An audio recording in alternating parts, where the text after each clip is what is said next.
ქრისტიანობა კიდევ რა არის? ფორმულა რა ქრისტიანობისა? უარყავ თავი თვისი, აღიღე ჯვარი და შევმიდექი მე. ამის გაგონება ადამიანს არ უნდა. რატომ იცი? ადამიანი არის ეგოისტი. საკუთარი თავიდან გამოდის და ამ დროს ეგოისტი ადამიანი ყველაზე მეტად რასაც აზიანებს საკუთარ თავს და კლავს საკუთარ თავს. ყველაფრის პასუხი არის სახარებაში. სახარებაში წერია, ვინცო საკუთარი სული მოიპოვოს საკუთარი ყველაფერი და მან დაკარგაო ისო. და ვინც წარიწმინდოს საკუთარი სული ჩემთვის და ჩემი სიტყვების სახარებისათვის, მან მოიპოვა იგი. ანუ ვინც დაუჯერებს ქრისტეს სიტყვას და საკუთარი თავის წინააღმდეგ წავა, იმუშავებს საკუთარ თავზე, მან მოიპოვა საკუთარი სულიო. მან იპოვა ეს სული. ამას ქრისტიანობა, ჩვენ ქრისტეს მიმდევრები ვართ. ჩვენ ქრისტეს გვჯერა, ჩვენ პავლე მოციქული ვჯერა. პავლე მოციქული ამბობს, ხშირად მithქვას გადაგებაში, დღესაც მინდა გავიმეორო. ყველაფრის კეთება შემიძლია, კორინთელთა ეპისტოლეში ამბობს. მე ყველაფერი შემიძლია რომ ვაკეთო, მაგრამ ის რისი კეთება შემიძლია? ყველაფერი სწორია და სასარგებლოა. არავის არ დავამორჩილებიო. არავის არ დავამორჩილები. ერთადერთი ვისაც დავამორჩილები ქრისტეს და მის მოძღვრებას. სხვას მე არავის არ გავითვალისწინებო. ჩემთვის ყველაზე დიდი ავტორიტეტი პავლე მოციქულისთვის არის ქრისტე. იმიტომ რომ მეო მოკვდიო და გავცოცხლდი ქრისტეშიო. პავლე მოციქული ამბობს ამას. მე ჩემი თავი უარყავი და ქრისტეში გავცოცხლდი. ჩემი უმთავრესი არის ქრისტე. და მე ქრისტეს თვალებით უყურებ ყველა ადამიანსო. ქრისტეს თვალებით უყურებ ადამიანს, ქრისტეს შეგრძნებით უყურებ ყველა ადამიანსო. და ჩვენც ქრისტიანები რო ვართ, ესე უნდა ვიყოთ. ესე წარმოვიდგინე, სულ მიკვირს ეს ადამიანები ეკლესიაში დადიან და ესეთ აზროვნება როგორ აქვთ? სულ მიკვირს ესა. რატო და თან არც მიკვირს, იმიტომ რომ მათ ეს ქრისტეს სიტყვა ცოცხლად არ ესმით. ცოცხლად რო გესმოდეს ეს სიტყვები, შენ ესეთ აზროვნებაში ვერ იქნები ვერანაირად. და ჩვენ დავინახეთ ესე სასულო პირებიც კი, ეპისკოპოსები, ეკლესიები. წარმოვიდგინეთ აი პანდემიის პერიოდში ქრისტე უარყვეს. ეკლესიებმა უარყვეს ზიარება. ზიარება უარყვეს ეკლესიებმა. უარი თქვეს ზიარებაზე. ხატები შეეშინათ ეკლესიებს. რომელიმე კონკრეტულად კი არა. დადგენილებები მიიღეს ეკლესიებში, რომ ეკლესიები დავხუროთო. საბერძნეთ 3 წელი არ აღუნიშნე აღდგომა. 3 წელი აღდგომა არ აღნიშნეს. ეპისკოპოსმა რომელმაც აღდგომა აღნიშნეს, დაიჭირეს და ჩასვეს ციხეში. რომ ხალხთან და როგორ აღნიშნეო აღდგომაო. შეცა სად მივიდნენ და მე შედეგად რა მიიღო საბერძნეთმა? ერთსქესიან და ქორწინება.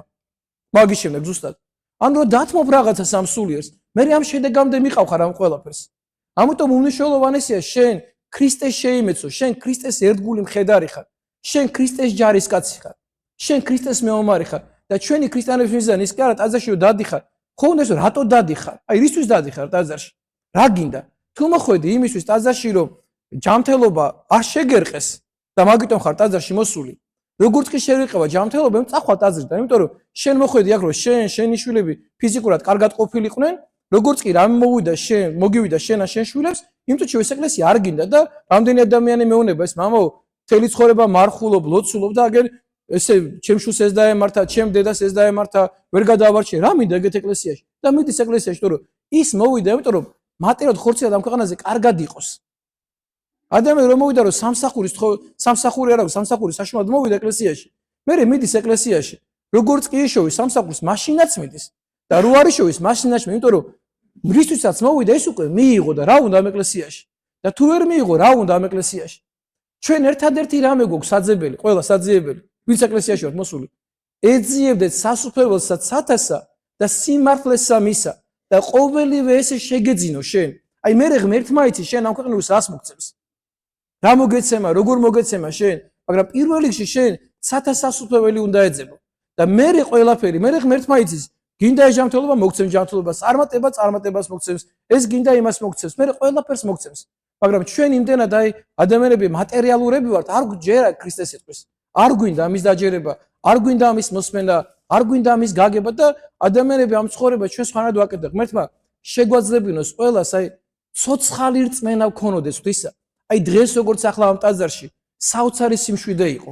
აი ყველანი საოცრად მობილიზებულები იყავით დღეს წირვაზე. ძალიან მობილიზებული და ზუსტად ვიცი, ბევრი თქვენგანი თელი არსები წამოხვით დღეს წირვაზე. აი როგორი შემართებით მოდიოდით წირვაზე, რომ მოდი ღმერთო, ჩემი ქვეყანა გადარჩეს, მოდი უშო და მოდი დავდგები და ვილოცებ. აი ესე შემართებით უნდა მოდიოდოთ ყველა კვირას წირვაზე. აი რა დღეს თქვენ შემართება გქონდათ. აი რა სული და გული თქვენ დღეს ტაძარში მოხვედით.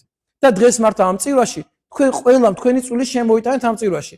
ყველანი თელი არსებით ჩართული იყავით ამ ღვთისმსახურებაში. ყველანი გალობრიდან დაწყებული სტიქაროსი დამთავრებული და ყველა ბრეული პატარა ბავშვებიც კი ყველანი ესე ვიყავით ჩართული ამ წირვაში და ღმერთმა შეგაძლებინოთ რომ აი ეს მდგომარეობა შეგენარჩუნებინოთ სულისა. ღმერთმა დააგლოცოთ, გაგახაროთ და ღვთის კურთხევა, წყალობა, სიკეთე მადლი არ მოგაკლოთ. ამინ.